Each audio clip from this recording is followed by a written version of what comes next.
our meeting.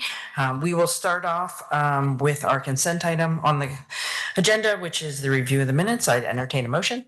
Madam Chair, I move approval of the minutes from October 14th, 2025. Second. Thank you, Mr. Secretary. Thank you, Madam Treasurer. Are there any changes or concerns about the minutes? No, on the nodding heads. Therefore, minutes approved. And we will now move on to our action items. Just want to clarify, I think there was a message that went out publicly last night that action item number 4 that was placed on the agenda related to rules related to water releases, licenses and registrations, and remediation habitat restoration. Those items will have been moved to a future agenda, and look forward to more conversation on those. And with that, we're going to start off with action item number 2, due diligence request for potential sale of rangelands in Wheeler County. Good morning, Director Lovell. Good morning, Governor.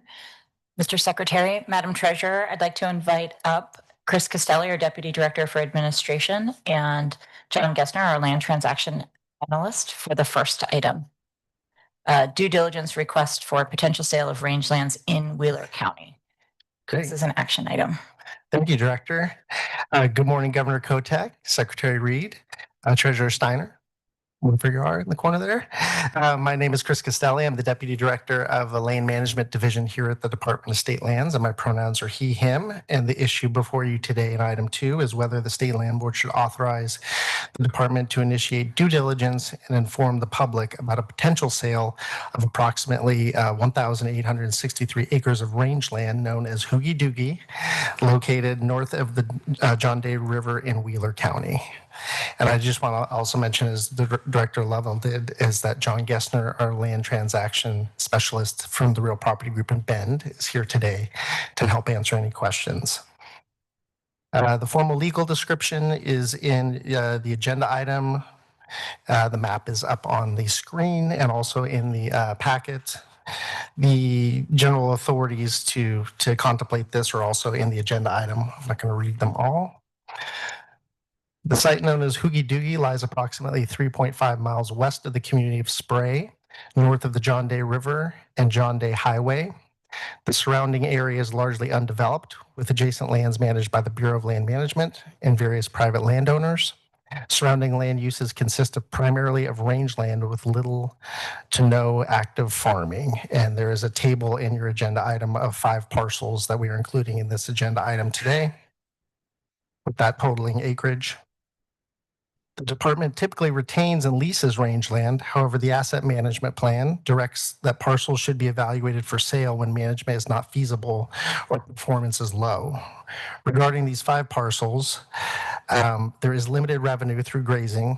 The parcels are not irrigated and have no water rights, and consequently require water to be trucked in, a process rendered highly impractical by steep terrain and limited road access. Large portions of the site are unfenced, reducing its appeal for grazing and limiting lease potential. The department did do outreach to lease these 5 parcels in May of 2019 and again in March of 2025. Both efforts received minimal interest and no substantive responses. In recent years, wildfires have occurred in this area, including the Lone Rock Fire in 2024. While the department has not incurred any fire protection or firefighting costs recently, there is a high potential that costs may be incurred with no income from these parcels to offset them. While the site presents management challenges and limited revenue potential for us, its size, remote location, and natural features may make it more suitable for private ownership and management. It could hold greater value for a private landowner capable of directly integrating it into adjacent holdings or managing it for grazing or recreation. After that March 2025 outreach to market the lands for leasing, we did receive a sale application from an adjacent landowner to purchase 3 of the parcels, and that's Appendix B in your packet, totaling approximately 1,093 acres. The request prompted staff to initiate due diligence and appraisal process for all 5 unleased parcels. As part of that process, staff will evaluate whether direct sale or a marketing offering or brokered sale auction aligns best with the asset management plan's direction for school lands disposition. So the next steps, should you approve this item, would be to initiate that due diligence and open a 30-day public comment period on the proposed land sale. Notice will be provided to adjacent landowners, affected local, state, and federal agencies, and any local federally recognized tribes. Due diligence includes ordering an appraisal, consulting with real estate brokers, valuing the land's value to the people of the state of Oregon and to the Common School Fund, obtaining reports related to archaeological, environmental, and wildlife resources as needed. Complete any necessary land use or administrative process to prepare the property for sale, and consult with Dogami on potential value of minerals or potential for carbon sequestration. Following that due diligence, if we do decide we think it's in the best interest to pursue disposing or selling of that property, we will come back to the land board with our findings and recommendation, appraised values, contracted sale prices. Consistent with policy, the department will retain any subsurface mineral rights in any future sale. So with that, the recommendation of the department is to authorize us to move forward with the due diligence stage for the potential sale of the Hoogie Doogie rangeland properties in Wheeler County. And with that, we'll take any questions. Thank you. Thank you. I'm going to ask a question that others might want to ask. Why Hoogie Doogie? Governor, this is John Gessner, DSL. I anticipated this question. So I put a call into the Wheeler County Historical Society. Excellent. They put me in touch with a city councilor from the town of Spray, who reached out to a local resident with family who had been in the area many, many years. This local resident said it's a Scottish word for large outcropping. It's named after Hoogie Doogie Mountain, which, if you look on the map, is in the lower left corner, roughly where that red 1 is. That's Hoogie Doogie Mountain. The local resident did say that's at least what they've heard. They don't put a whole lot of stock in it, but that's what we're going with. Well, and be careful. Once it gets into this official record, that will then become, so excellent. Thank you for doing the additional research. Inquiring minds will want to know. Questions? Mr. Secretary? Two quick questions. One, if I had the math right as you were describing, the inquiry from the adjacent landowners, not for the entire parcel, or 3 of the 5, I think you said. So will your due diligence potentially account for that, or is it all one shot? How do you handle that sort of interest? The goal is to get the highest dollar for the land. So we will look at whatever makes sense. So we'll get an appraisal on the various parcels and talk to the broker community. And our goal is, again, to get maximum dollars. So whatever makes the most sense. Okay. Makes sense. One additional question. I appreciated the mention of the potential and the consultation with Dogami on carbon sequestration and other things. Does that mean that your recommendation could be the land only and not subsurface rights, or it could be both, depending on what you find out? Or could you say a little bit more about what that consultation might reveal and how you might handle it? Again, consultation with Dogami would be to assess what sort of mineral rights or carbon sequestration is there. But as a matter of policy, we will retain subsurface rights. Thank you. Thank you, Mr. Secretary. Madam Treasurer, any questions?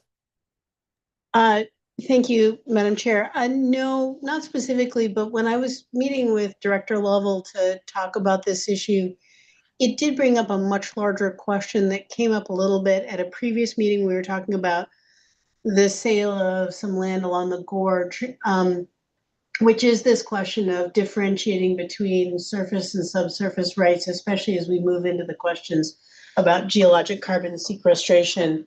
And it becomes a more viable alternative after we do this test project. So I do think that's something we're going to have to be paying more attention to as land board because of the potential for development and sale or lease of those subsurface rights.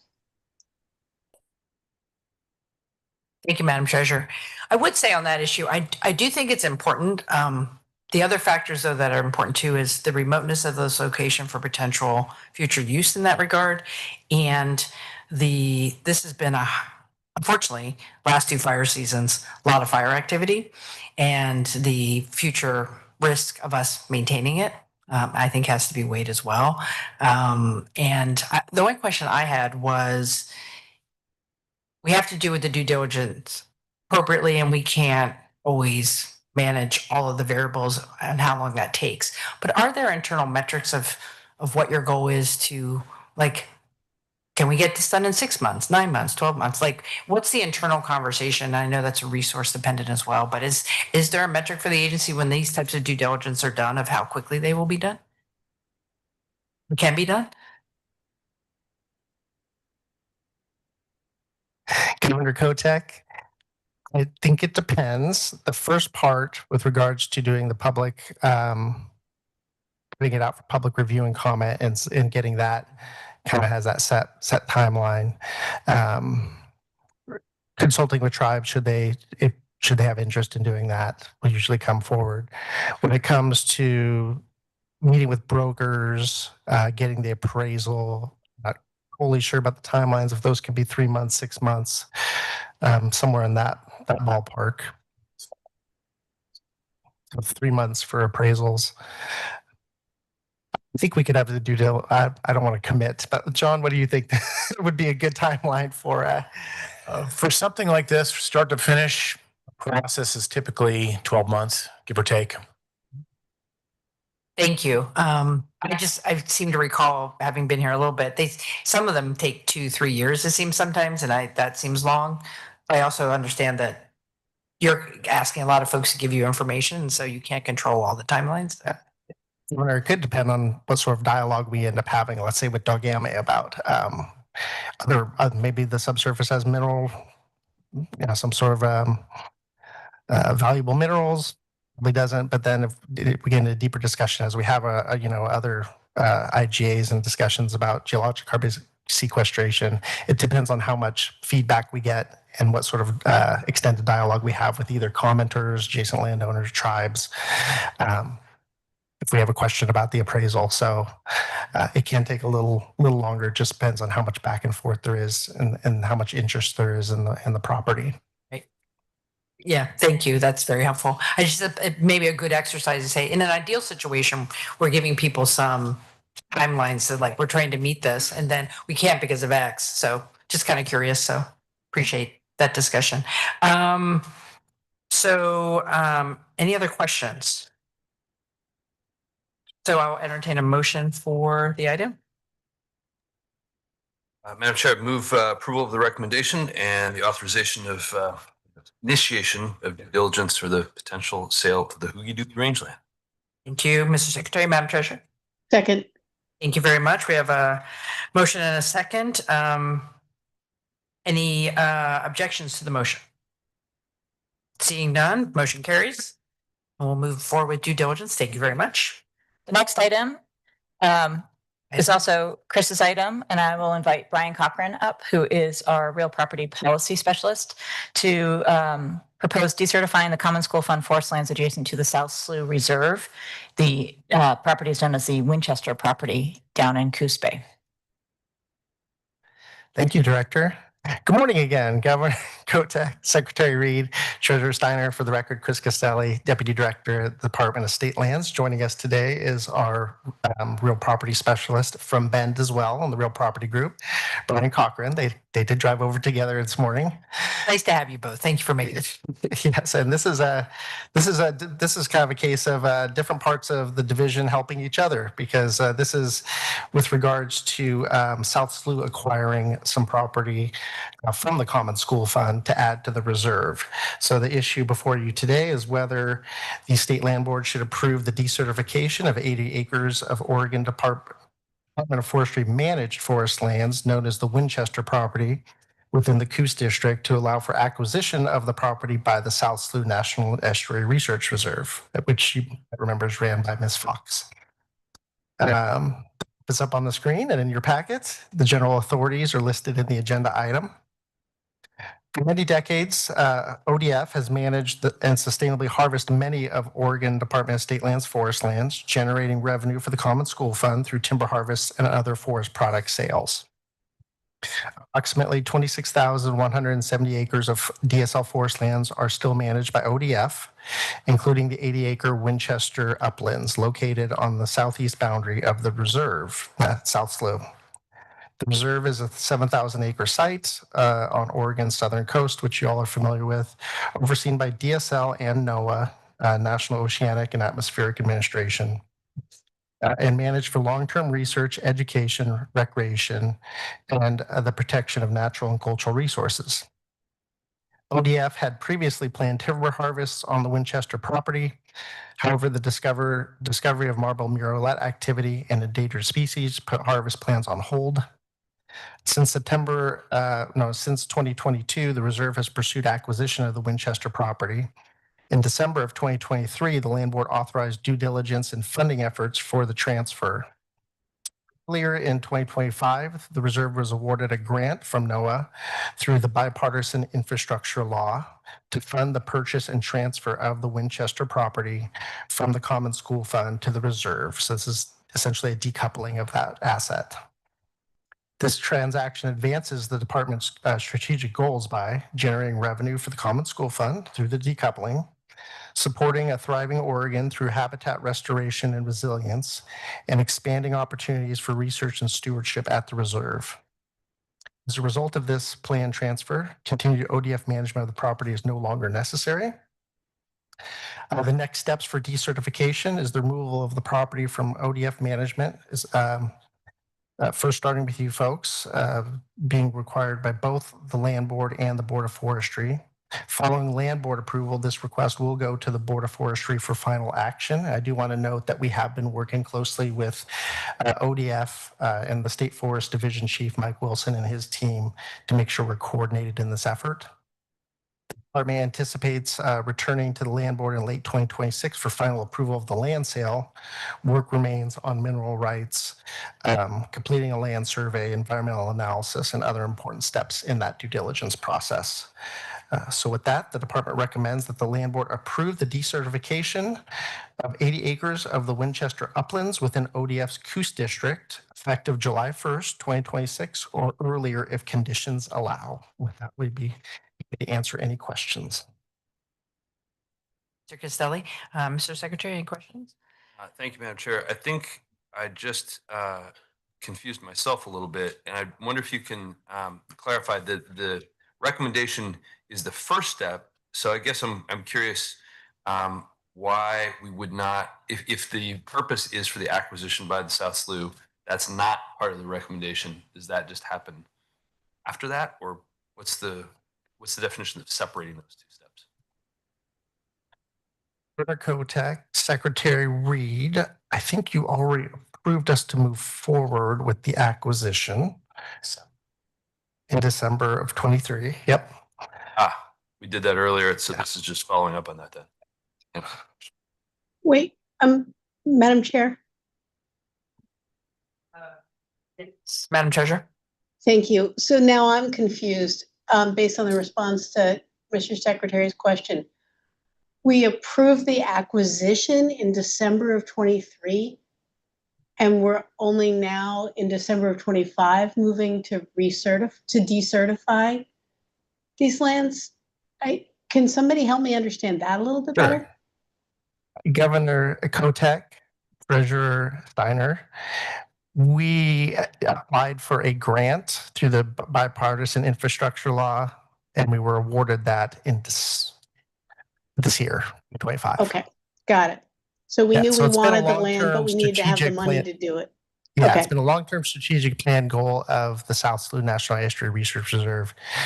You need the money to decouple it from the Common School Fund, and that was just awarded earlier this year. Okay, thanks for clarifying, Mr. Castelli. So follow up on that. Are they required under the federal requirements to spend it by a certain date? Governor Kotek, that is a good question that I can follow up. We don't have unless you know, we don't have a representative from South SLU here that's administering the grant. I know we were awarded $834,000 and $800. We have till, sorry.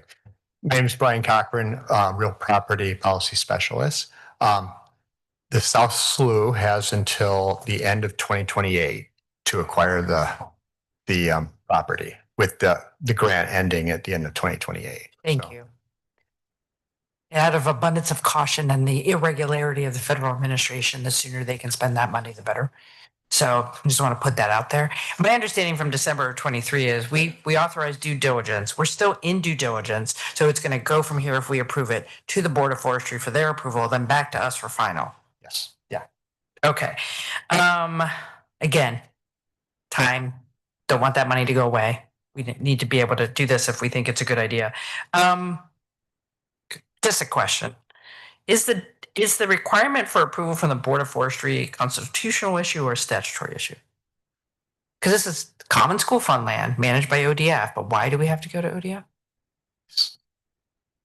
Or to the Board of Forestry? Tori, I think it's the house. We have our most excellent general counsel here who might be able to answer. The Board of Forestry, but Who I also represents Why? ODF in the Yeah. life.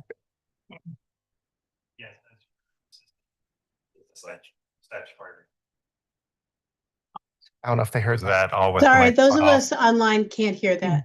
I apologize. I clicked the wrong button. Governor Kotek, yes, it is a statutory requirement that both the Board of Forestry and the State Land Board would approve certification and then also approve decertification of common school forest lands. Not constitutional. okay. Other questions? One more, Madam Chair, that you prompted. Does we're all doing this to each other with this issue. You mentioned the amount that was granted. Is that the amount that will eventually go into the common school fund if everything proceeds? Can you say that one more time? We had the appraisal done and it comes in under the grant award. So, and we have some money in the grant award for some more due diligence work. But right now, everything is looking good for full acquisition with the grant Can funding. you say that number one more time that would go into the common school fund? The amount, Yes, please. um, You said, or if it's something less than the grant, even the number that you said before was the grant, I think. Is that right? Governor Kotek, Secretary Reed, yes, that was the number of the grant amount. Would you like to hear it again? It was, this is from the South SLU staff I talked to yesterday, $834,800. So presumably the acquisition cost is something less than that. number 7. Ma- Thanks. Madam Chair, Yes, Madam Treasurer. once again, I'm going to be the generalist and extrapolate from this experience and from the last one. I'm all in favor of due diligence and making sure that we don't act in a precipitous way. On the other hand, the amount of time and staff energy that we're spending on due diligence on a piece of land that we know we've wanted to acquire for South SLU for 2 years, over 2 years, because it took work by the department to make that determination. And the fact that it has to get certified by a different agency, that we are the ones who are ceding the authority to manage the land but don't own the land. You, Madam Governor, have had a priority, which I certainly support, of making government more efficient. Doesn't sound super efficient to me, and does sound as if there's potentially a lot of duplicative work. I'm not saying the citizens of Oregon don't deserve due diligence, but it might be worth us thinking a little bit as Director Lovell moves into her position a little bit more, and you and your colleagues think more, Governor, about de-red taping government, about this as an example of one of the things where maybe I'm missing something because I'm the newbie on land board.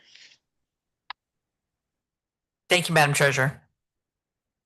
I don't think you're missing anything. I mean, there's all good intent of why we've done it this way. And I think every time we review these, it's like, well, can we do that differently? Particularly, again, we have money sitting there that could go to the Common School Fund.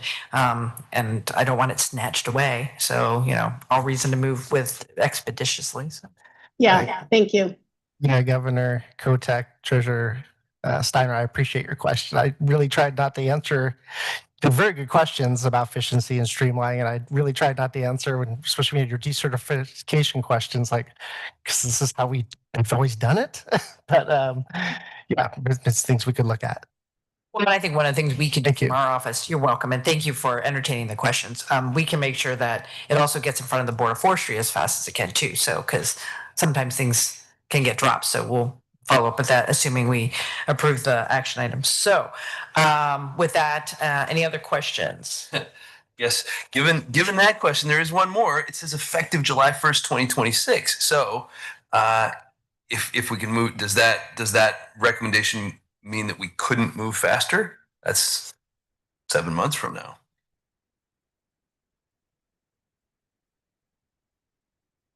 Yes, just to clarify for those who are listening, the recommendation that will potentially be offered here talks about an effective date of July 1, 2026. Or earlier. Or earlier. Or earlier. Wow. Okay. So we could go earlier. Governor Kotek, Treasurer Reed, I believe the Board of Forestry meets quarterly. So they have a few less meetings than the State Land Board does. Noted. We have been talking with them though. So they've been, in fact, they got an early copy of this agenda item and we've been trying to coordinate with them as best we can. We'll get on the agenda. So, okay, thank you. Sure. I move approval of the recommendation and the decertification of the 80 acres effective July 21st, 2026 or earlier. Thank you, Mr. Secretary. Madam Treasurer. Second, with emphasis on the or earlier if possible. Thank you. Thank you. We have a motion and a second. Any objection to the motion? Seeing none, motion carries. We will move forward with that item. Thank you for the conversation, everyone. And as I noted at the beginning, action item 4 for rule adoption on some other items will be moved to a future agenda. That moves us into informational items. Number 5, Aquatic Resource Management Annual Report. Thank you, Mr. Costelli. You have a break. Thank you. And thank you for that rich discussion. I think there's lots of opportunities for us to evaluate these process improvements to find ways to improve the efficiency here. I'd like to invite up Dana Hicks, who is our Planning and Policy Manager, to present our annual report on the Aquatic Resources Management Program.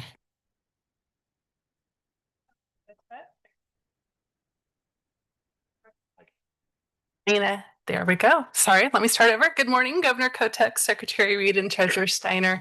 My name is Dana Hicks. I'm the Planning and Policy Manager for the Aquatic Resource Management for the department. And I'm pleased to present highlights from this year's Aquatic Resource Management Program's annual report. This is for fiscal year 2025. You'll find the full report in your meeting packet, and we will be posting the report to the DSL website after this meeting. Next slide. First, the Aquatic Resource Management Program, which we often call the ARM, has a dual mission. It's both simple but far-reaching. The first is to protect Oregon's waterways and wetlands by overseeing the state's removal fill and wetland conservation laws. And second, to manage uses of the state's publicly owned waterways to support public benefit, environmental health, and economic development. Through Oregon's land use planning process and the removal fill permitting process, we collaborate with applicants and communities to conserve waters and wetlands where we live. All Oregonians gain from having the ocean, rivers, and streams for commerce, swimming and fishing, and the habitat provided for hundreds of species. And wetlands provide us with clean water. They recharge our groundwater. They give us climate change resilience and our biodiversity hotspots for plants, birds, and fish. Our work includes assisting local governments to identify where wetlands are and which ones should be protected, helping property owners to know if regulated wetlands and waters are present, and then working with permit applicants to minimize projects' impacts to those resources and replacing project impacts through mitigation. Then we also have our authorizations. These are marinas, shipyards, docks, and floating homes that all need to use publicly owned waterways. We also work to protect waterways by removing hazardous boats and other materials and funding projects that will benefit water quality, wildlife habitat, and waterway users. Next slide, please. So before we get into the more detailed themes, I wanted to start with a few highlights that illustrate the scale and impact of the program this past year. So we generated 4.8 million from uses of Oregon-owned waterways.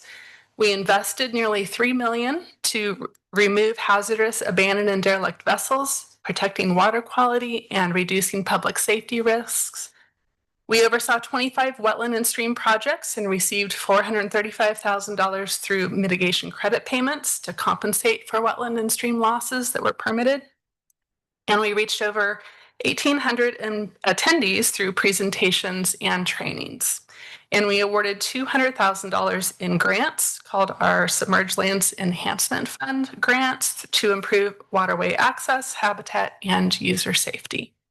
Each of these highlights represent many hours of work across the team, and they reflect steady progress despite significant workload pressures and financial constraints.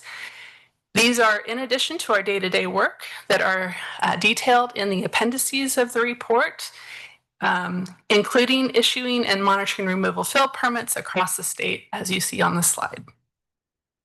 Next slide, please.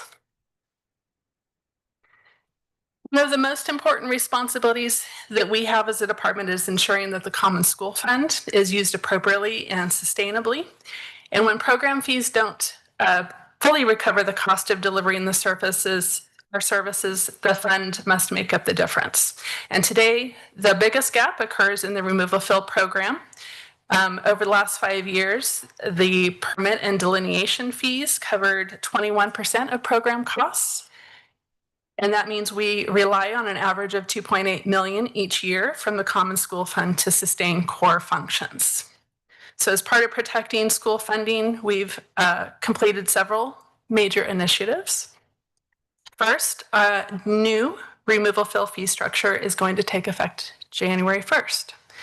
This includes a tiered fee structure based upon complexity of a permit application, anticipated staff time for processing that application, as well as resources that will be impacted. Cost recovery will increase to 60% in 2026 and gradually rise to 80% by 2030. This is a significant step forward to aligning the program with the workload and reducing our reliance on school resources. Second, we are modernizing and standardizing how we collect waterway leases, licenses, and registration fees.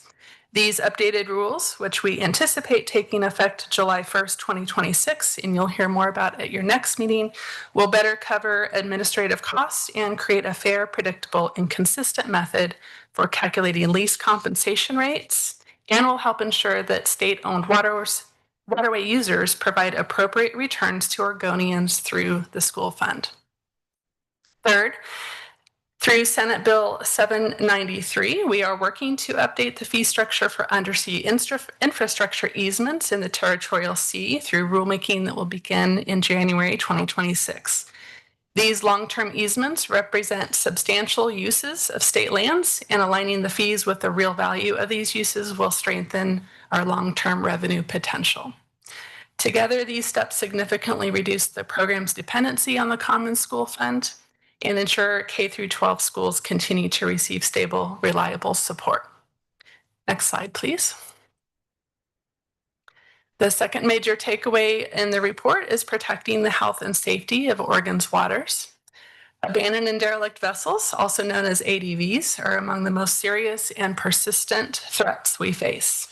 These include barges, tugboats, retired military vessels, and recreational boats of all kinds. They can leak fuel and hazardous materials, damage habitat, obstruct navigation, and create dangerous conditions for boaters and communities.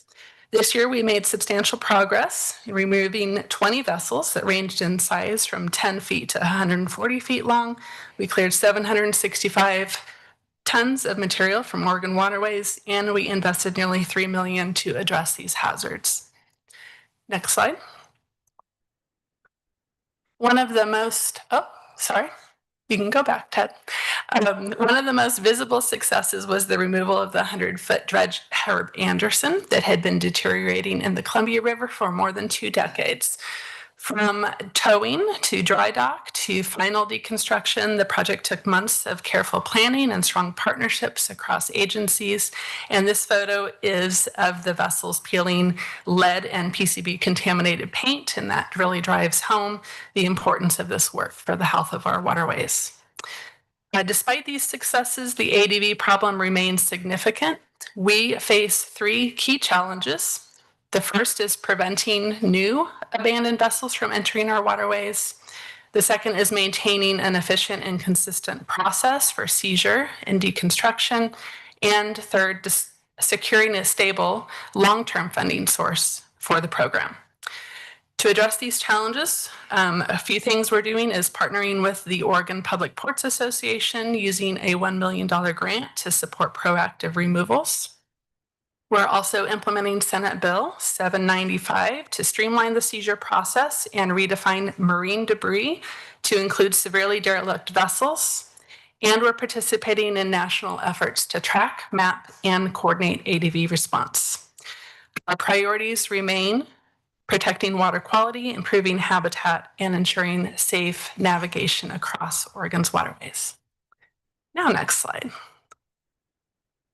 The third major takeaway is supporting the state's housing goals while ensuring that wetlands and waterways remain protected. ARM plays a central role in permitting projects that cannot avoid wetland impacts. And when development moves forward, we require that wetlands are replaced or restored through compensatory mitigation. Today, we face 3 challenges in meeting these housing and development needs. The first is ongoing net loss of wetlands in certain areas of the state. The second is uneven availability of private mitigation banks, especially in high demand areas where creditors are selling out, like the Willamette Valley. And third, limited capacity and funding to expand the department's own mitigation program. In fiscal year 25, we did oversee mitigation through 21 private mitigation banks and through our department mitigation credits. But as I said, credit availability remains limited in key growth areas. A few things we'll be doing to address these challenges are moving forward with rulemaking that's aimed at Oregon's ability to achieve its no net loss wetland goals. This includes encouraging wetland restoration and creation rather than enhancement alone, providing clear guidance on which types of projects qualify as mitigation, holding annual meetings with our mitigation bank sponsors, and using interest earned in the Removal Fill Mitigation Fund to hire a limited duration position in 2026 to help us spend mitigation dollars that the department has accumulated from past permit actions.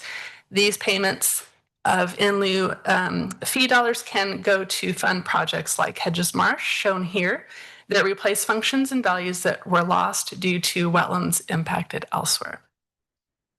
With additional staffing and resources, we can play a stronger role in both supporting housing development and preserving Oregon's wetlands for flood control, habitat, and water quality. Next slide, please. The Tualatin watershed, the area shown on the slide, is one example of a high-need area for compensatory mitigation due to a rapid pace of development, particularly within the residential and commercial sectors. The Dairy Creek Mitigation Bank, shown in this photo, is located on 132 acres in Banks, Oregon, and is a true multi-benefit project providing both stream and wetland habitat that benefits both people and wildlife. Phase 1 of this project was completed in 2024, and Phase 2 will be constructed this next year. In total, the bank anticipates providing over 87 wetland mitigation credits and about 5,400 linear feet of stream mitigation that will provide important offsets to the development occurring in the watershed. And the Dairy Creek Bank also represents a story of successful collaboration. It serves as an example of what can happen when DSL, a mitigation bank sponsor, adjacent neighbors and property owners, and local, state, and federal partners come together in support of a multi-benefit project. Next slide. As we look forward, we have identified 8 actions that will strengthen our ability to meet Oregon's needs. These priorities guide where we invest our time and resources. Some highlights. 1, we're fortunate that 7 new positions were approved in the ARM in the 2025-2027 budget cycle. These roles will help us improve permit processing, increase our field capacity, and strengthen wetland and waterway management.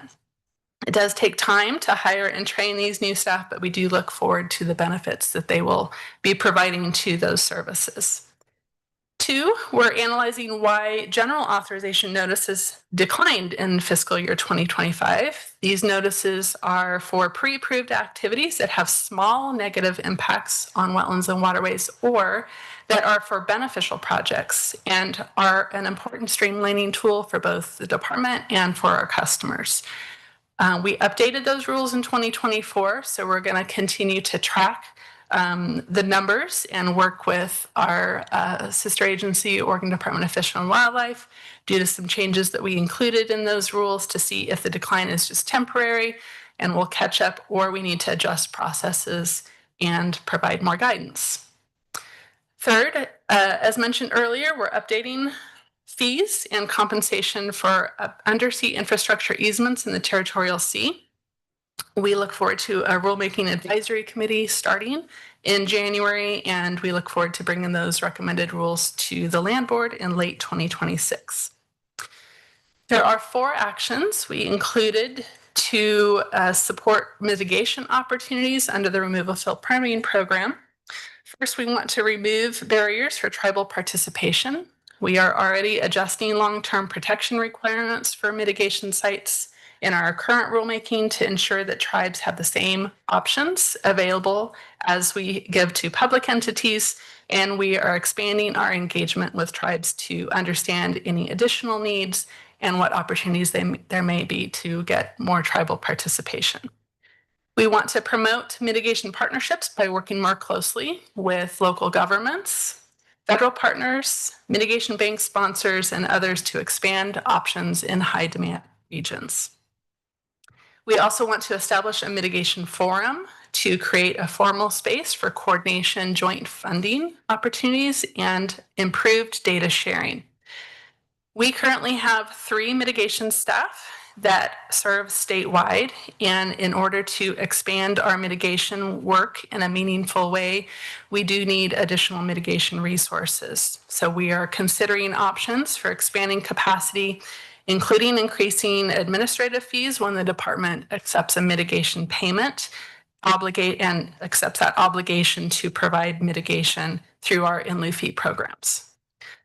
Another top priority for resources in the future is securing long-term stable funding for our ADV program, so this critical work does not rely on school resources. And finally, the department will be identifying opportunities to improve resilience of Oregon's wetlands and waterways and the Territorial Sea as part of achieving climate change resiliency goals.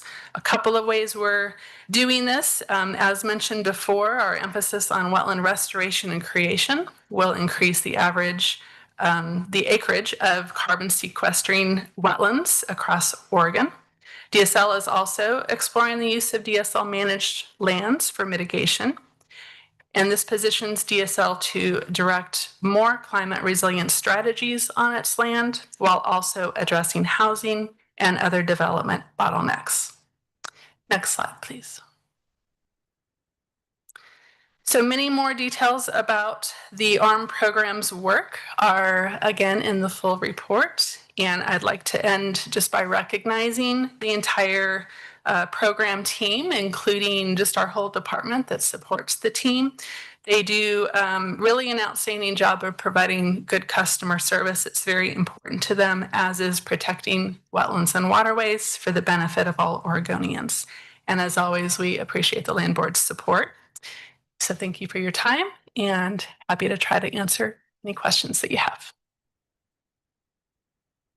Thank you for the presentation. Very helpful. Mr. Secretary, any questions, comments? Madam Chair, I think I do have a comment less than a question. it's sort of a broad observation, I guess, which is that I really appreciate the sort of the heading around protecting school funding, because I think that's right, and I think the way that this focuses on increasing fees to cover the cost is also right. And at the same time, there's sort of a broader conversation and a broader lesson for us to take, I think, here, because in the past, the budgets have often been, I think, a way of avoiding the conversation around general fund by saying just tap the common school fund. And it's been easy. But it shouldn't, in my view, be that way going forward. So I think we all have a conversation to have about a theme that we've been picking up in a variety of things even today about efficiency with other natural resource-based agencies, and whether if the public continues to benefit, whether general fund may be appropriate. So there are certainly higher costs in a lot of cases, but I think we have to be thoughtful about how we cover those. So I appreciate the direction very much, and hope we can continue that conversation. Thank you, Mr. Secretary. Madam Treasurer? No, thank you, Madam Chair. Thank you. Well, I want to say I agree with the comments from the Secretary, and really appreciate the future-looking work. You know, we fought hard for general fund FTE for the agency, because I agree that, and we have to have a longer conversation about how do we set those internal benchmarks of when we just have to go back to the legislature and say, you can't have any more common school fund. You need to be serious about investing. And the focus on the agency around housing is obviously very critical.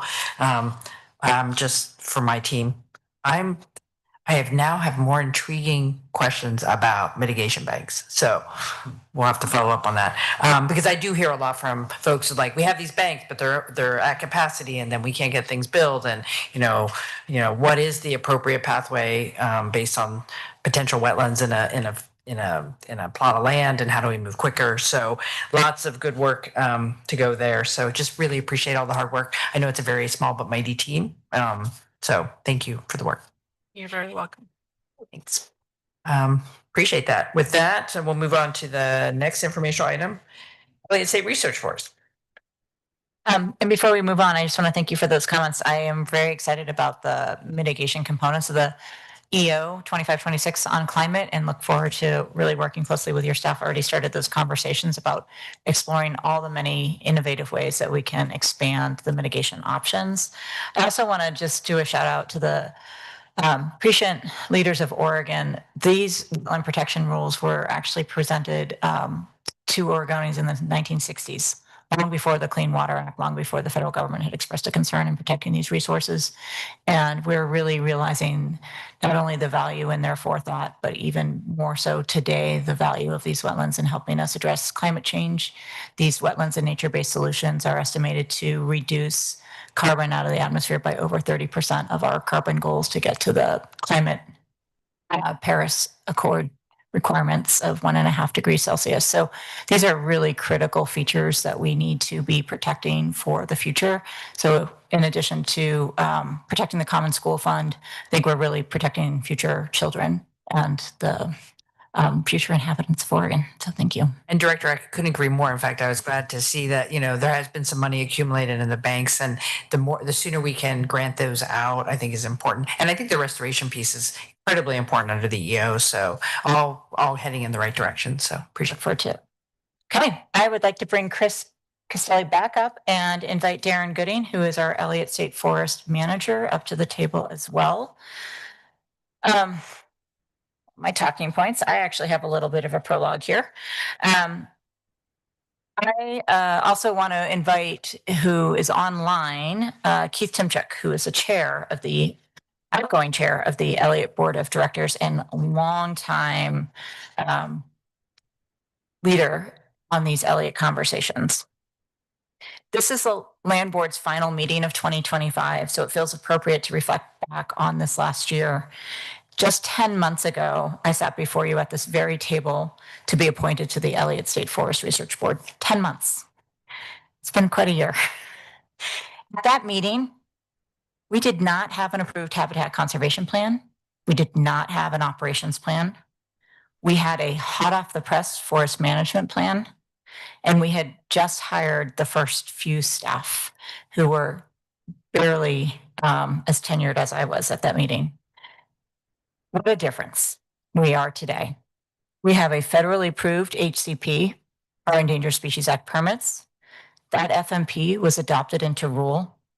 We are actively implementing the operations plan, as you will hear today. We have awarded grants for initial research. We've reinitiated consultation with the 5 Western tribes. And the Elliott State Forest team now includes a manager, a forester, a biologist, a research coordinator, and our policy and partnership coordinator. Accomplishing so much in such a short period of time truly demonstrates the importance of strong, collaborative built foundations to this work, and highlights the potential to not only maintain momentum, but to also put the pedal down and pick up the speed. As we look forward to 2026, we will be accelerating while tending to our strong foundations and working collaboratively with the full awareness that many in the community are eager for this research forest. Well, the team will briefly touch on it today. We will have a separate presentation on the voluntary carbon market components at our February land board meeting to coincide with the presentation from the governor's October 21st climate resilience executive order that you just heard me reference. So with that, I'm excited to be here. I'm excited for this presentation, and I will turn it over to Mr. Castelli to provide an overview for the work ahead. That's right. Great. Thank you, Director Lovell. Good morning, Governor Kotek, Secretary Reed, Treasurer Steiner. For the record, my name is Chris Castelli, Deputy Director. Pronouns are he and him. And I'm excited to highlight some of the outcomes and actions of our Elliott team will focus on for the next year and a half. First is the development of a financial planning document. It's up on the slide there. Financial independence remains an overarching commitment for the research forest. Past financial assessments were conducted prior to the 2024-2025 transition to DSL management. Finalization of the forest management plan, of course, and then the adoption by the federal services of the habitat conservation plan, and don't reflect the current understanding of factors impacting expenses and revenue.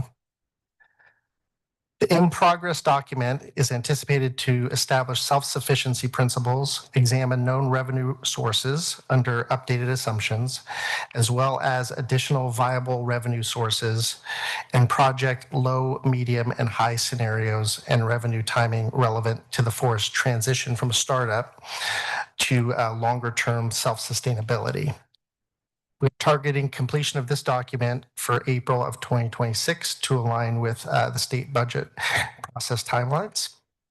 And I believe you probably know our retired now Deputy Director Gene Strait, who's going to help with that in some limited capacity. Working research forests operations have an important intersection with financial independence through generation of timber revenue. DSL adopted the operations plan for the 2025-2027 biennium on July 1. We are currently implementing that plan, and Mr. Gooding will speak to the plan implementation in more depth in a few minutes. I do want to underline that the operations plan are biennial, and we'll begin the planning process for the 2027-2029 BOP in March of 26. So it's a busy spring. In the area of tribal engagement, DSL currently has 2 primary points of engagement. We initiated formal government-to-government consultation in November, specifically seeking to co-develop an approach to tribal participation in research forest management and planning. Staff conversations are also ongoing, continuing as we seek to understand interests and identify potential areas of collaboration, growing those relationships. There we go. One too far. There we go. We're also pursuing multiple actions to ensure that Elliott contributes multiple benefits to Oregon. I want to highlight the carbon project work because on-the-ground inventorying of forest carbon is starting right now. The inventory is a key milestone. It establishes the plots and collects the data on attributes on tree height, circumference, and species that will be used to determine carbon sequestration levels pre-project and over time, which ultimately informs the number of carbon credits issued annually. Inventory data is on track for spring delivery. As Director Lovell noted, in February, we'll have a full update on the carbon project. Finally, in the research outcome, I want to highlight our evaluation of research models, the lead partner model and the consortium model. We have been in ongoing conversations with Oregon State University's College of Forestry regarding the research partnership model or the consortium model. Actively working with the Elliott board to examine model viability. In fact, it was a top topic at their retreat that they just had a few weeks ago in November. Rand Baumbush, who joined the Elliott team in September as our research coordinator, has added critical capacity for this work. I do want to mention that this and the other actions with asterisks are identified in the forest management plan as areas where additional work is needed. An update on those 4 continuing work areas is in your packet and posted on the DSL Elliott webpage. With that, I'm happy to answer any questions, or we can pass it off to Darren, who's going to do a deeper dive into the current forest operations work. We will pause there just a moment. Thank you. Any questions on those overarching? I know the treasurer might have to depart here momentarily. Madam Treasurer, anything you wanted to add or put questions out there before you have to leave? No, thank you. And thank you to the land board and the DSL staff for understanding. I got double booked with the Oregon Investment Council today. So I'm kind of bopping back and forth between the two. And I'm grateful to Ms. Howell for being there to catch me up as needed. Thank you, Madam Treasurer. Thank you. Let's continue. And Mr. Gooding, nice to see you. Thank you, Chris. Good morning, Governor Kotek, Secretary Reed, and Treasurer Steiner. For the record, my name is Darren Gooding, and I'm the Elliott State Research Forest Manager. We are at a key moment in the Elliott's return to working forest operations. Operations planning is where the rubber hits the road, harvest, restoration, and other activities envisioned in the Forest Management Plan and allowed under the Habitat Conservation Plan. Importantly, this is where we'll begin to see how the modeling assumptions play out in the reality of our working research forest. The initial timber sales offered, the resulting timber harvest, and revenues are the first test of this approach and will allow for shaping and refining going forward, this is the hallmarks of adaptive management, the test, the learn, and adapt approach. The 25-27 operations plan includes 2,300 acres of candidate stands and includes all 3 management types, intensive, extensive, and restoration thinning. Acreage has been grouped into 7 sale areas of about 300 acres each.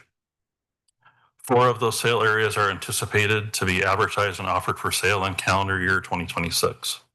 And I'll talk more about that sale process on the next slide. First, I want to touch back to Director Lovell's mentioning of maintaining momentum. That was key consideration in development of our first operations plan. We proactively identified factors that could impact our successful implementation. For example, the candidate stands are outside of potential marbled murrelet habitat, under 70 years of age, and in the partial research watersheds. In laying out sale areas, we considered how to make the sales most attractive to purchasers, making that sufficiently big, operationally feasible, and so on. Making these considerations is an important way for us to reduce our risk. Next slide.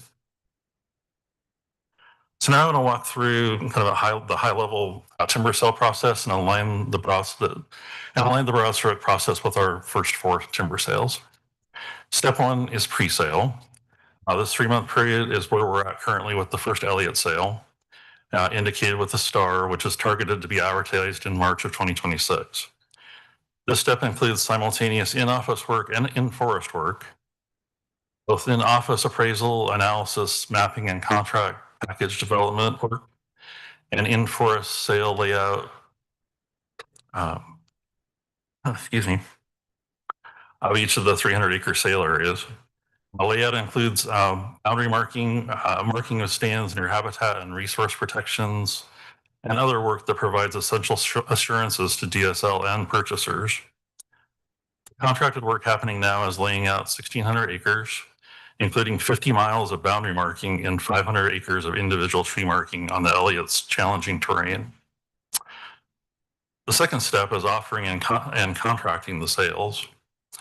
This includes everything we do to market the sale, award the sale, and sign the contract, which includes the full final sale package, advertising, the auction, contract finalization, and deposits and bonds. This step also includes pre-operation requirements for purchasers, like submitting an operations plan and DSL's internal prep for ongoing administration of the sales, which then includes completing payment schedules, compliance checklists, and so on. It also includes operations prep, like moving in equipment and any road preparation that might be needed. The third step is harvest and sale administration. Administration is everything that DSL needs to do for the entire sale window. Oversight, that's our oversight to ensure that all the contract requirements, laws, and rules are being followed. And that typically could require 1 to 2 days per week of work. Within this step, once harvest begins, hauling to the mill happens quickly. And in general, given our terrain, the production rates are estimated about 1 to 2 acres per day. Here in the middle of the slide, you'll see approximately when each of these steps will occur for the 2026 sales and what the Elliott team will be doing related to harvest at any given point. For example, as this biennium is ending in June of 2027, we will likely be administering 4 active timber harvest areas. Do note that sales are staggered to occur at 3 to 4 month intervals. Here we're showing only the 4 sales anticipated in 2026, but are aiming for 7 this biennium. Finally, at the bottom of the slide, we look at the revenue flow using sale 1 as an example. We're targeting March 2026 to offer the first sale. I'm going to deep dive on timber sale payment models for just a minute here. So these are scaled sales, which means we receive payment for the timber as logs are physically cut and delivered to the mill and are measured or scaled. This then results in a continuous flow of revenue throughout the contract period. There are also what are called lump sum sales, in which we would receive full payment for the entire estimated volume upon award of a contract. Scaled sales are standard and what we will typically do. Lump sum sales come with additional risk for both the seller and the purchaser. For DSL as the seller, we would need extremely accurate volume estimates obtained through costly high accuracy cruises and area of sale units.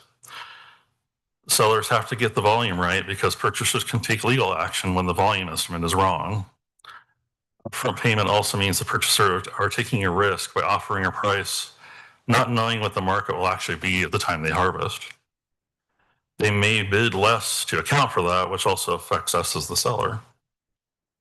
We do intend, though, to offer at least one of the 2025-27 sales as a lump sum, and I'll tell you more about that on the next slide. So with sale 1 as our example, a March 2026 sale offering puts us seeing revenue as early as July or as late as November, depending on such issues as necessary road work, any timing restrictions, potential with any fair weather issues we might have. We would continue to see sale revenue from that sale throughout the contract period, depending on all the factors for timing purchasers consider or are constrained by, which include market factors, their workforce factors, timing restrictions for a specific sale area, logistics for a specific sale area, and so on. The flexibility purchasers have to consider all these factors in the scaled sale model is a positive for them in maximizing profit and for us in attracting competitive bids that result in maximum revenue. Next slide. I'd like to end by sharing the considerations that are front and center for me and Caitlin Ahern, our Elliott Forester, as we prepare to oversee a true working research forest. The last harvest on the Elliott was a decade ago. Just about everyone who is interested in what we're doing here is interested in harvest for many different reasons. We know we need to purposely and respectfully build trust. Seeking to learn, grow relationships, and stay true to our values of accountability and transparency are a few ways we want to do that. We also know that exploration of the research forest idea and standing up the research forest has taken time. People are eager for this research forest for many different reasons, and we want to see and respect the desire for acceleration while also protecting results. For example, Forester Caitlin is seeking ways to make complex sales like those with variable density thinning or harvest as easy as possible for operators to implement. And I am exploring ways to avoid bottlenecks at key steps in the process, like contracting or sale administration, and partnering with other DSL programs or other state agencies to add capacity. We also recognize the interconnected nature of the Elliott work and how decisions in one area ripple to others while testing these approaches. For example, a shorter contract may be possible for a small sale area with no restrictions, when all roads are in good condition, a simple timber prescription, and a short transport to mill. But a shorter contract will impact how much flexibility the purchaser has to maximize profit through observing market conditions, and that, of course, impacts our revenue. We also need to think about the logistics of workforce availability, seasonal restrictions, daily production rates on the steep Elliott landscape, and broader impacts of the concentrated periods of harvesting. Sustainable, predictable research forest operations are desired on many fronts. But we also want to remember this is a research forest intended to contribute practical information for our management of the forest and the management of other forest lands. Operations should contribute in that way as well. So we will test our approaches. For example, we are planning to conduct one lump sum sale, carefully managing the risk factors that I mentioned earlier. And we will continue to talk with industry, with public and private forest owners about their expertise, experiences, interests, and needs. And just this week, actually on Monday, Forester Caitlin and I talked with Douglas timber operators and gained that perspective that was some perspective that was very helpful as we're preparing for these upcoming timber sales. Obviously, this is a lot to consider, but when a place has the potential to contribute so much, there's always a lot to consider. And the Elliott journey has shown us that. It is so helpful for me as the Elliott manager and the terrific team that I have to know we have the land board support and agency leadership support in this endeavor. We want to do well, and your questions and perspectives help us do well. I thank you, and the team thanks you. With that, I'll hand it back to Director Lovell. There we go. Thank you, Darren. Thank you, Chris.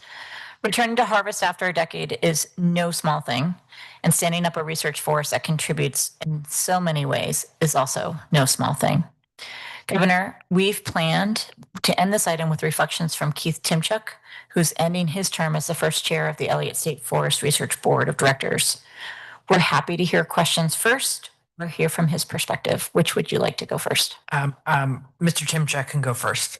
Excellent. He's committed a lot to this. Good to have you, Keith. Aaron, is Keith on?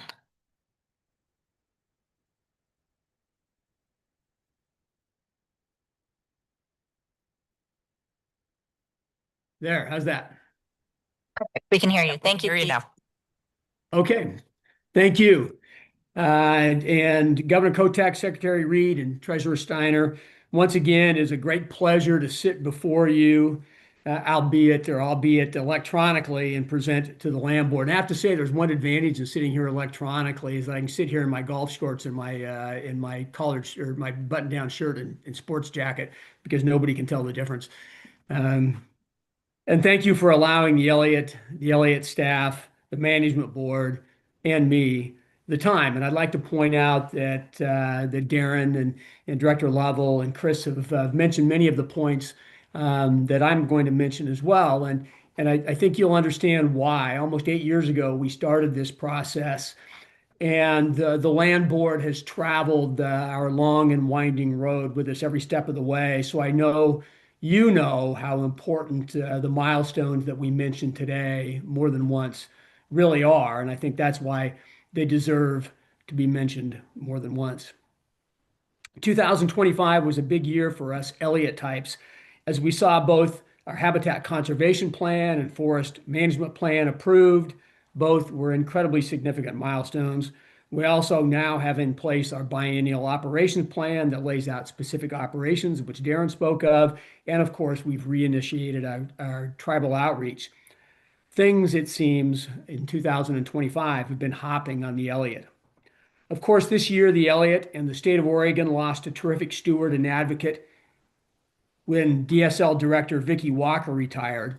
But the new director, Caitlin Lovell before you, is not surprisingly proving to be a terrific choice and a great leader. When she came aboard, I promised her that I would not hold it against her that she was not a Reedsport High School graduate like Vicki and I.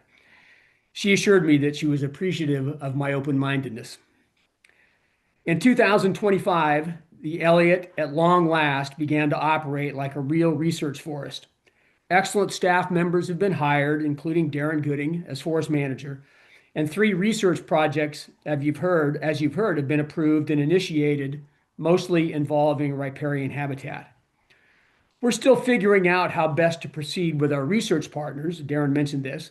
Will the Elliott see a consortium of researchers, or will one entity come forward to conduct most of our research? That should begin to shake out in the very near future. But as we move forward, we are actively seeking more research proposals currently. I want to highlight the fact that staff has also begun the process, as mentioned, that will begin in February in the first timber sale on the Elliott in more than a decade. Consider that, in more than a decade. That is an incredibly significant step. Altogether, staff anticipates putting out to bid in the next year 4 different timber sale projects amounting to nearly 1,100 acres of intensive, extensive, and restoration thinning harvest. I can't tell you how excited that I'm going to be when the first sale comes in early next year. You're all invited. The first round will be on me. Then in 2027, staff anticipates another 3 sales, about 1,200 acres, being offered for bid. We're beginning to do now the things we promised to you and to the people of Oregon. I say beginning because they are more than just small steps. They're very significant ones. If you will allow me, I'll use a quasi-personal analogy here. Our first grandchild, Walker Thomas Brown, is now 15 months old and began walking in earnest a couple of months ago. 2 weeks ago, however, for some important reason, he decided to move on and do something longer and better. So he did one morning 20 straight laps around my dining room table as I watched him. That was a significant accomplishment, way more than baby steps. Like little Walker Thomas, the Elliott staff and board are no longer taking baby steps. We're way past that. We're now doing 20 laps in the dining room. And by December of next year, a year from now, we'll be doing a 5K or 10K-er, and then look out. Pretty soon, like little Walker T, we're going to be mobile, agile, and hostile, and do it all very well. This fall, as mentioned, the Elliott board had a retreat with staff present where we took a deep dive into board relations, board policy, and oversight. It was incredibly valuable time. I thank the state for allowing us that opportunity.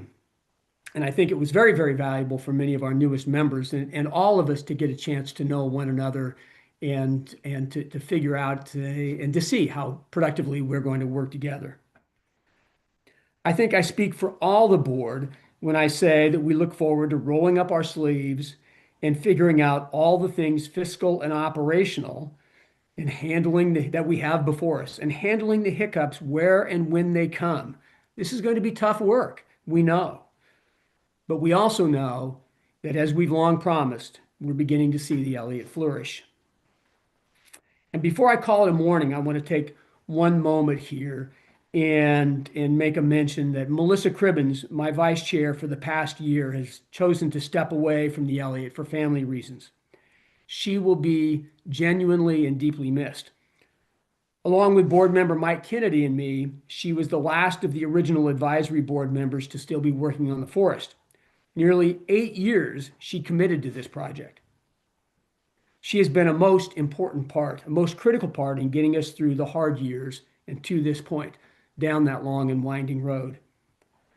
I've been saying for years that in almost every meeting I sit in with Melissa, she's the one who at the end of the meeting I say, gosh darn it, I wish I'd said exactly what she did. She is way smart and way wise, and those things are not necessarily the same, and she will be greatly missed. Of course, with or without her, we still have demanding work to do. We've been promising for 8 years that we'd get to it, and we are now beginning to deliver. I'm proud of all of that. Thank you for your time, and if you have any questions, I'd be glad to answer. Thank you, Keith. As always, so appreciate your leadership, and thank you for the wonderful remarks about Melissa's service as well. We appreciate her, and she will be missed. So thanks for staying the course, all of you. Questions, comments? I'm going to go to the secretary first. Thank you, Madam Chair. It's always a tough and dangerous idea to follow Chair Timchuk. Mm-hmm. And so, noting a fairly dramatic shift, I want to ask a little bit more pedestrian kind of implementation question. Mr. Gooding, I'm really glad to see you here and I appreciate your comments. So these, I think, are mostly two questions, mostly directed to you. I have an idea of the answer to this question because of the conversation I had with Director Lovell, but I'd love to hear you expand a little bit on the trade-offs between the 2-year and 3-year contracts, the standards, and you mentioned the notion of testing the lump sum versus scaled. Are you also thinking about that in 2-year versus 3-year? And help me understand that a little bit, please.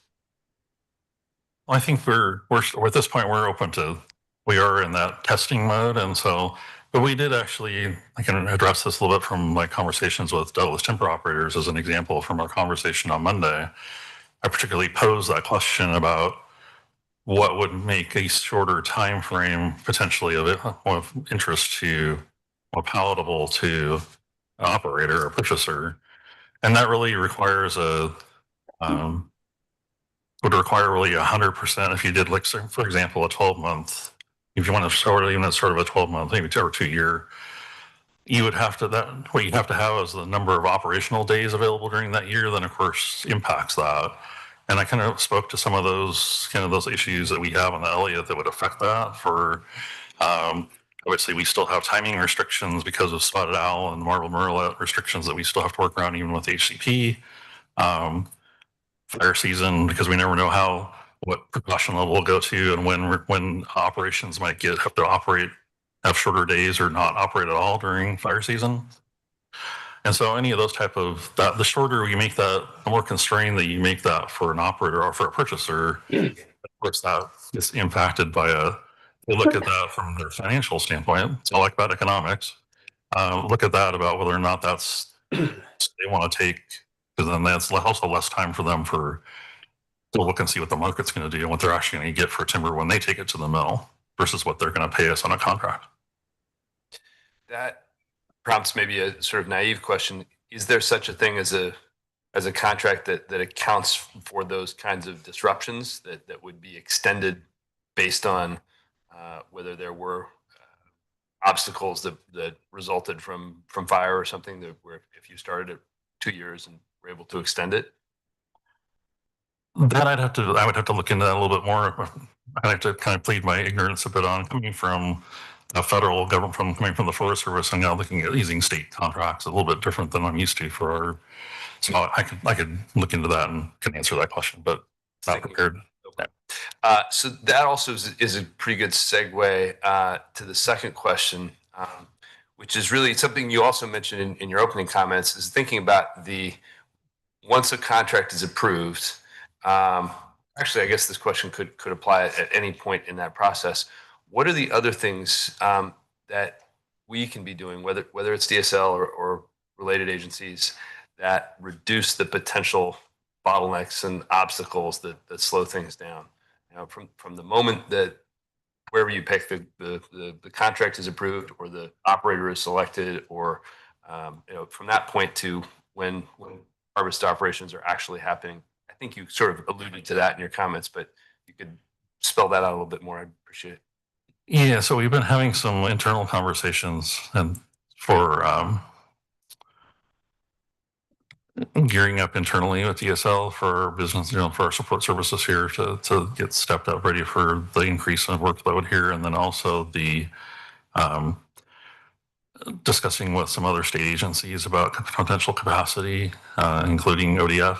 We have regular conversations with ODF about, so obviously since they were previously involved with the Elliott. So looking at ways that there's ways there that we can also partner with other agencies, not just ODF, but looking at some other potential partners as well.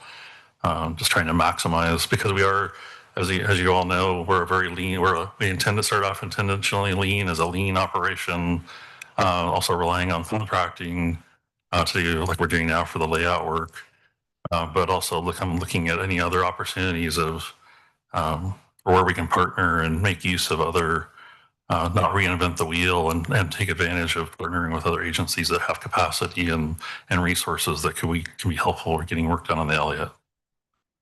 Yeah, I think that's consistent with what we've been talking about all the day to day. The more efficiency, thinking ahead about where we're not going to get stuck on things that maybe have been obstacles in the past. But just a comment at the end. Again, it's dangerous to try to replicate what Chair Timchuk said, but as one of the last original land board members who's gone through this whole process, I really am excited to be where we are now. And as much as we've come, the distance we've come, it is really exciting and energizing to think about actual results that you're going to make happen. So to all of you, my great thanks, and to Keith and to Melissa and to everybody else who's got here. It's very exciting to think about what's to come. Thanks. Thank you, Mr. Secretary.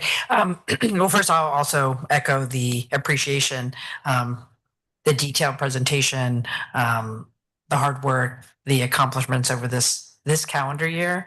And I like what Keith was saying, how, we'll be running those 10Ks and marathons very soon.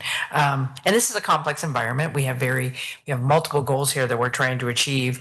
And you have our commitment from my office to, continue to ask our state agencies to be strong partners here with the work we're doing. How about on the private sector side? I don't want to, you don't have to name names, but is there openness from private sector partners to also provide some of this? It's a little complicated because if you have folks who might be bidding on these things, but it sounds like the meetings are starting and they've gone well, getting this feedback and collaboration.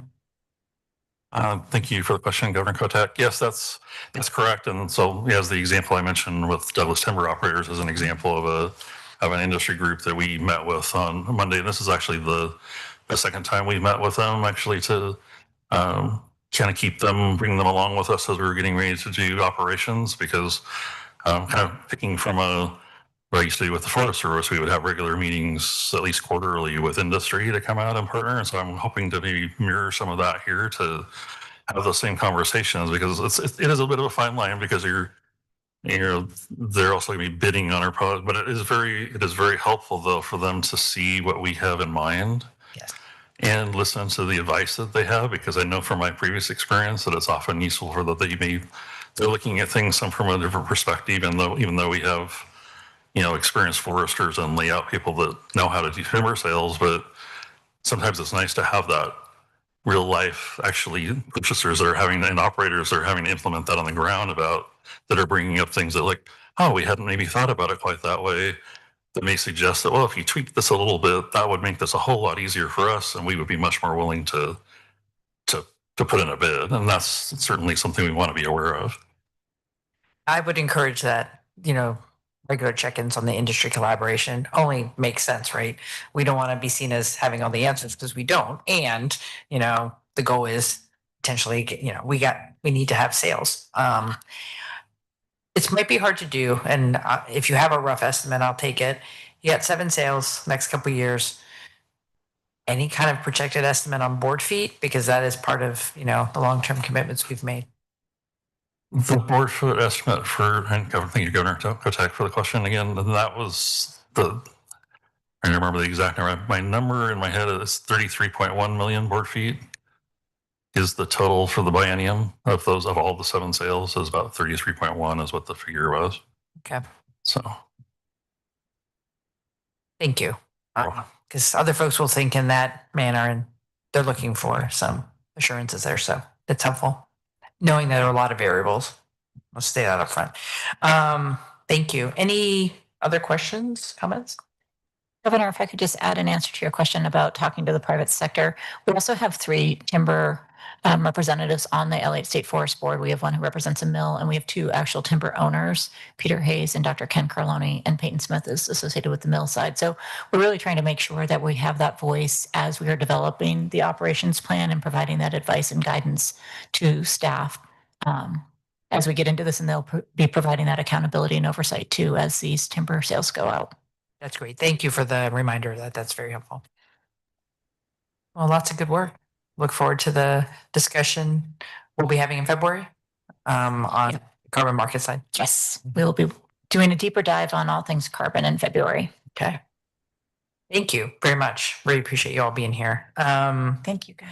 And then with that, we'll move to the last item. We have the catch-all other items for the director. Yes, I have just two very, very small things. Let me pull out my other notes for that. First, I took her around, but I do want to take this moment to introduce our new Deputy Director for Administration, who will start in January. So officially will be here in her capacity, but we're Katie Hudson, who's sitting here behind me, just recently accepted our offer to replace Jean Straight, who is retiring. So welcome, Katie. Welcome. As I mentioned, February will be focused on all things carbon, not all things carbon, but we have a heavy carbon theme. But I did want to take a quick moment to update you on the geologic carbon sequestration project, because that was something that we had originally intended to bring today. We have, thankfully, signed all of our agreements, our charter and our interagency agreements with Dogami.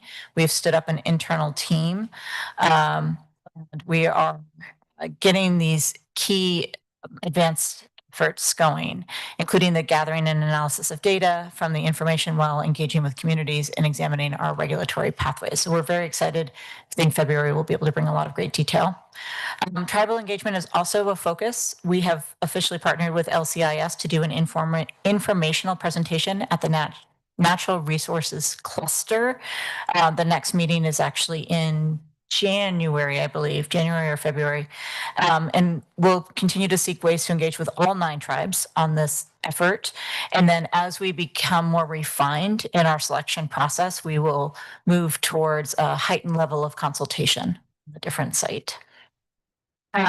There's tremendous energy around the economics and the private sector around geologic carbon sequestration, and both Rory Day and I look forward to bringing you the full update in February. Thank you. Thank you. And I really appreciate you utilizing the government to government natural resource cluster meetings as we in my office continue to talk about how we handle consultation with the tribes. And there are multiple steps to getting to formal consultation. One of them is that early communication engagement, and those clusters are really set up for that. So I really appreciate you utilizing that. So January for that. Yep, that's the next available meeting. So we're taking advantage of that. And I think they're officially on the agenda, which is great. Fantastic. Thank you. And that is all I have today. So thank you very much for today's meeting. Well, thank you. Mr. Secretary, anything from you?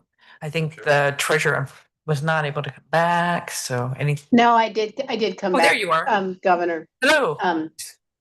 OIC moved quickly, and by the time I was able to go back there, they were already in public comment. So I wanted to hear about the Elliott, because like the two of you, I spent my entire legislative career hearing about the Elliott, and I was chair of Ways and Means when we authorized the bonding to purchase it back. And so it is super exciting to hear about all the progress that has been made in the past year. And Director Lovell is clearly well positioned to articulate that progress. So thank you for doing that, Director Lovell, and Mr. Timchuk, if you're still on, thank you so much for all your service and for that great summary. And on a point of personal privilege, it was very exciting to hear about Mr. Timchuk's grandson, because I'm going to be a grandmother in June. Aww. So I'm super excited about that. Congratulations on that. Thank you, Madam Treasurer.